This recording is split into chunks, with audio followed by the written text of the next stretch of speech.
Hello, I'm Dr. Gloria Horsley. And I'm her daughter, Dr. Heidi Horsley. Heidi and I want to welcome you to Open to Hope Conversations, the podcast. We believe that the greatest gift you can give yourself after a loss is hope, using this moment to connect with others who have not only survived but thrived. So let's get started.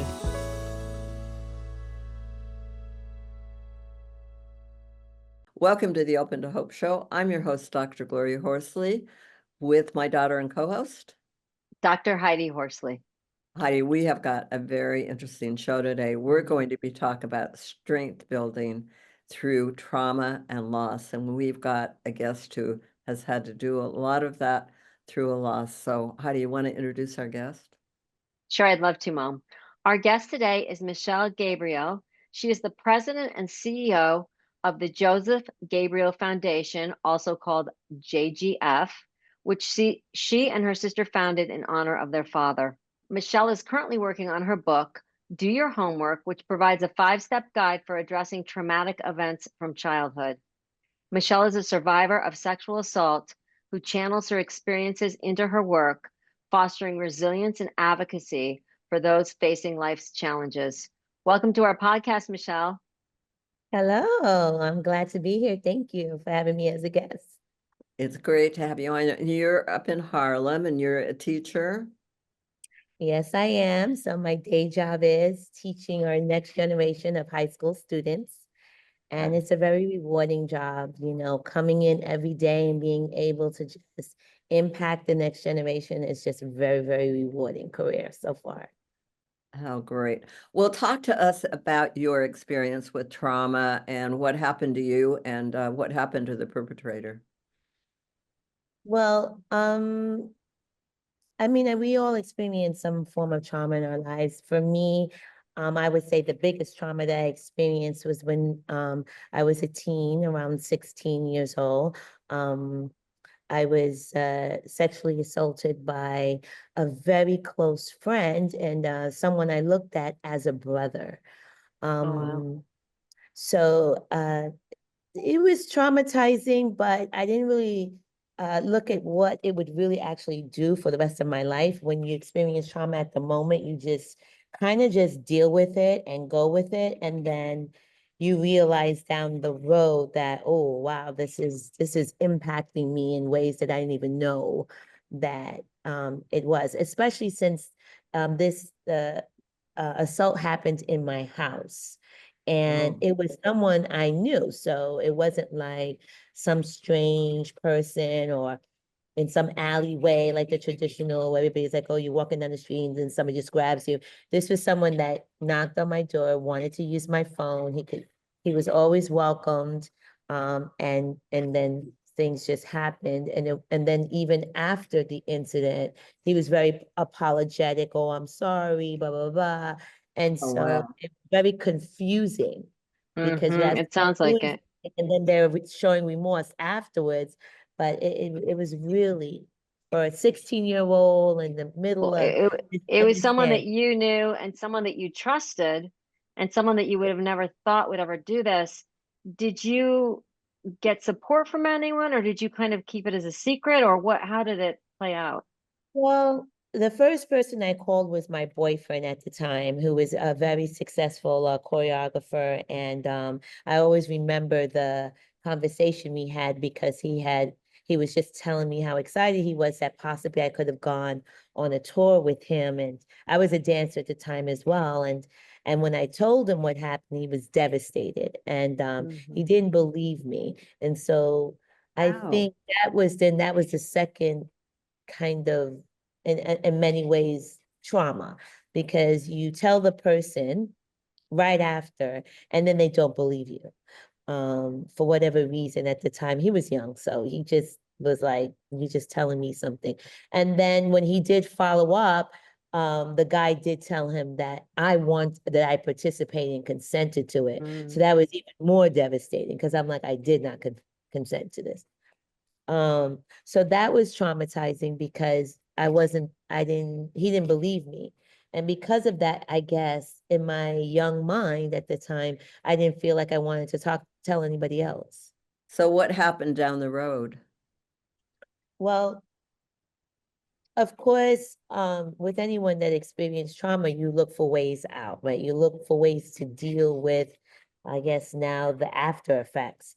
So I did, for some years, was using substance abuse and stuff to cover it, drinking and just, it did really change the trajectory of my life. When I look back now, I actually stopped going to school. And it's weird because I looked at it, I did not go back, I never returned to school. And I took an alternative path to get my degree. And I actually never really experienced high school.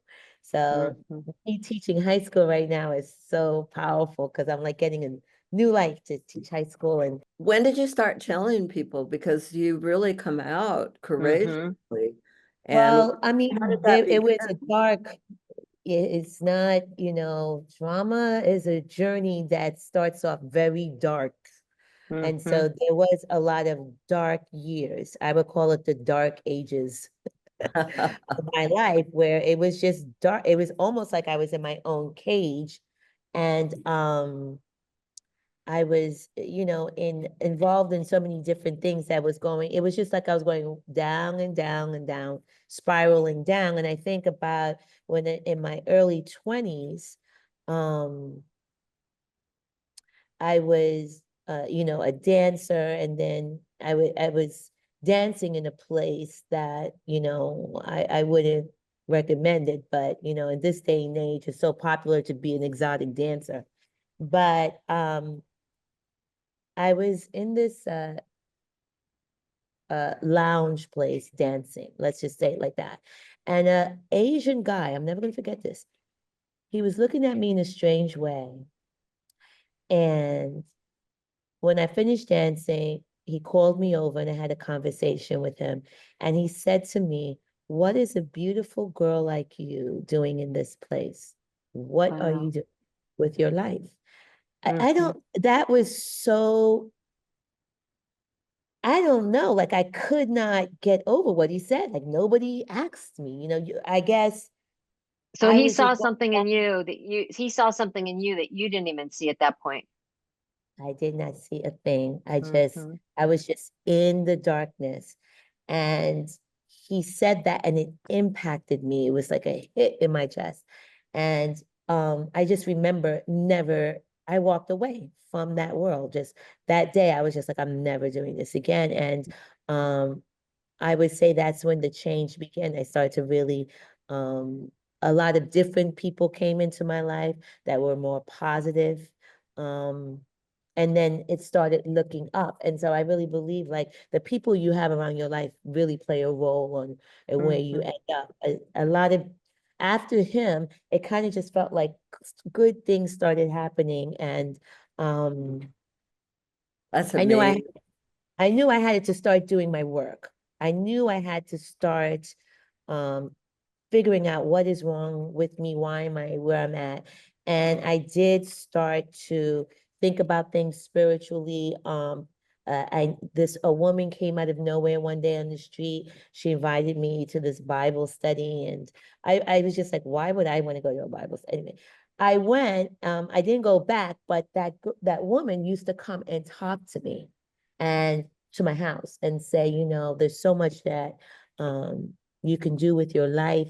And so there was a lot of positive people coming in my life. And then once I stopped really drinking and covering everything up, that's when the pain started to arise. And that's when I started to get like really angry because I was like, wow, I think that the reason why I'm at this place is because the assault happened, but then I was angry at my mom, and I was angry, like, where were you guys? Like, nobody protected me, and why wasn't nobody home? And I started being, uh, looking to see how could it have been prevented? Like, why was I targeted? What happened with the perpetrator? So so I'm gonna tell you what happened. So once I started dealing with my family and really addressing, and everybody was like, we didn't know about it, you never talked about it.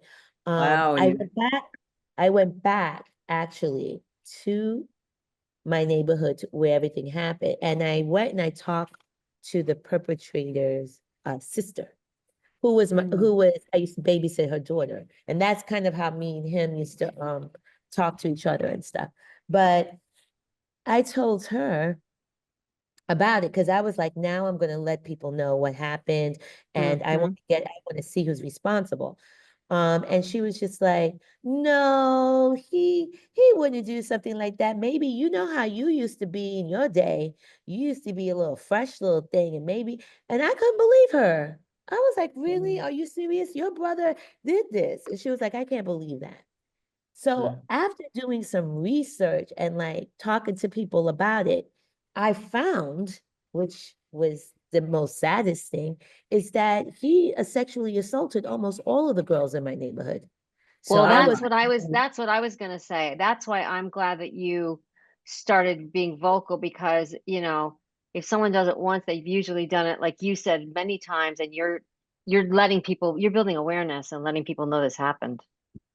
right. But I wasn't at that awareness place yet. I was just more like, I was still on like who was responsible. He may be responsible and I need to find out how to deal with him.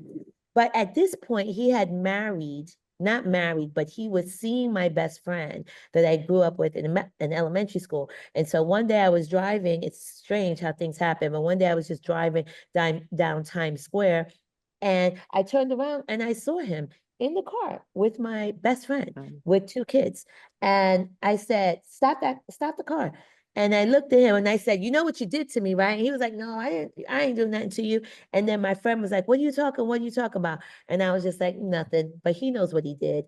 And I saw the two little kids now this is very important. I saw the two little kids. At this point, the girls he had was they're probably about 7 years old. So,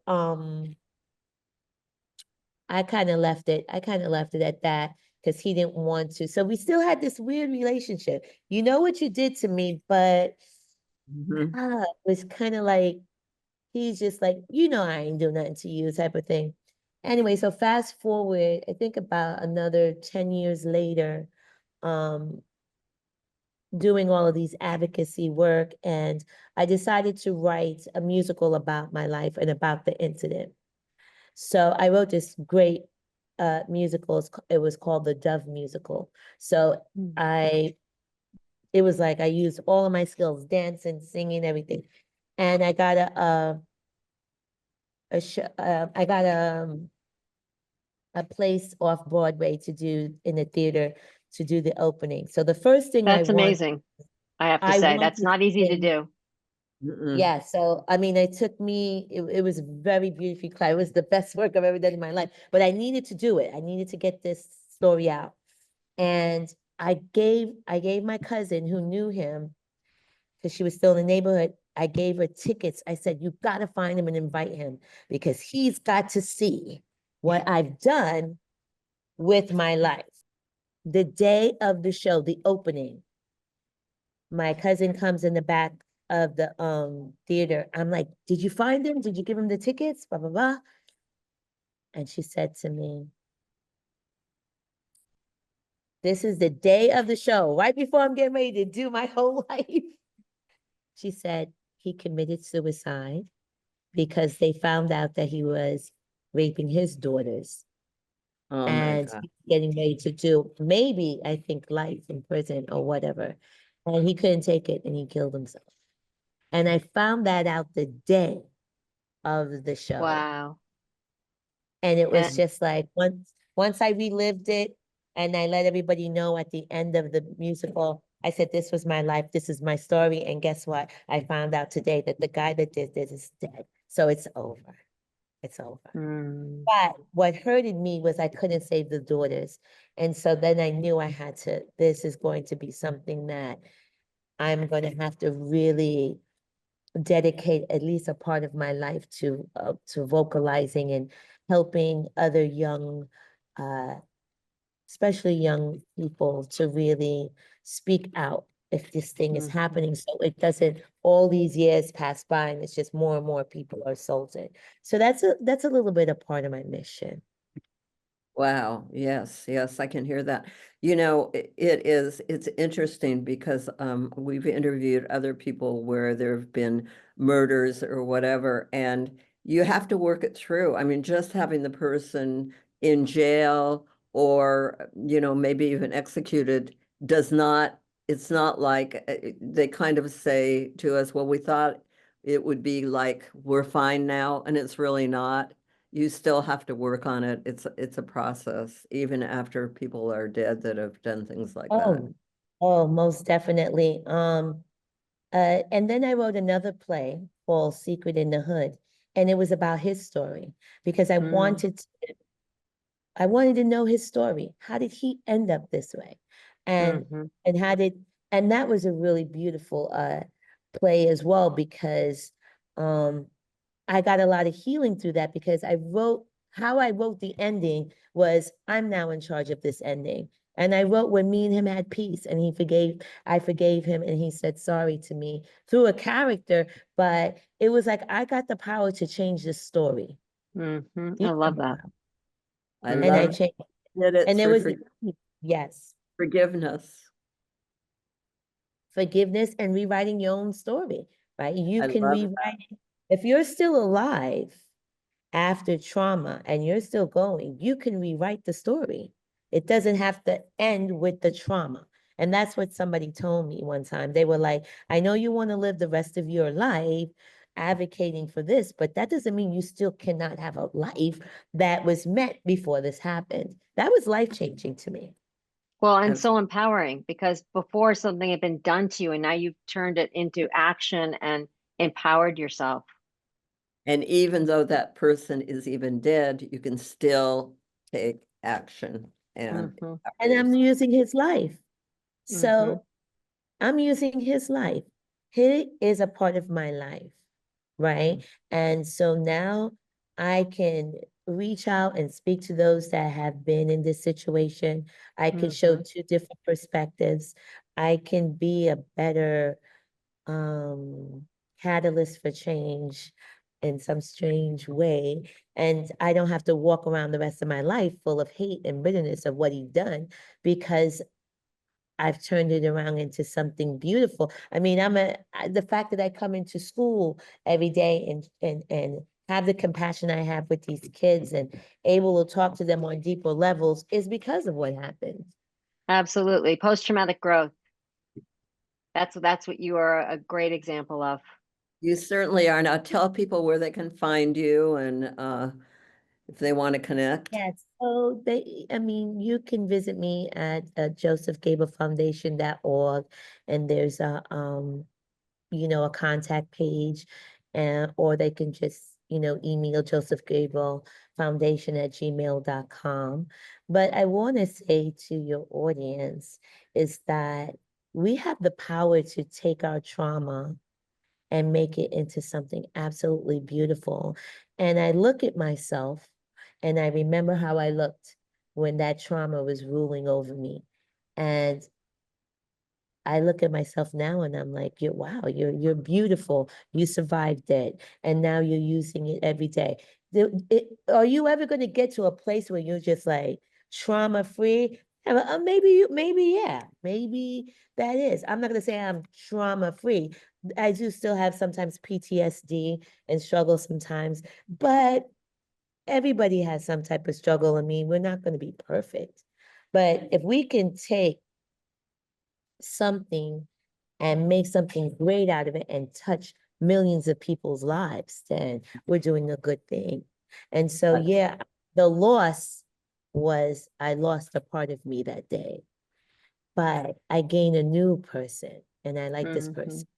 And yes, I lost someone who I thought was a wonderful person and he did something horrible to me, but I'm now using his life to prevent that same act from happening to other people. So it's a win-win. It's a win-win. I But we love got it. to do the work. We definitely got to do the work. Yep. Thank you so much for being on our show today. And Thank you. you're doing a book about do your homework, right? You're working on that. So we'll look forward to having that come out and visiting your wonderful website. Thank you again so much for your spirit, and you are a Thank you beautiful. for having me on the show and giving me an opportunity to just share my story. It just keeps, every time I share it, I feel like a piece of me.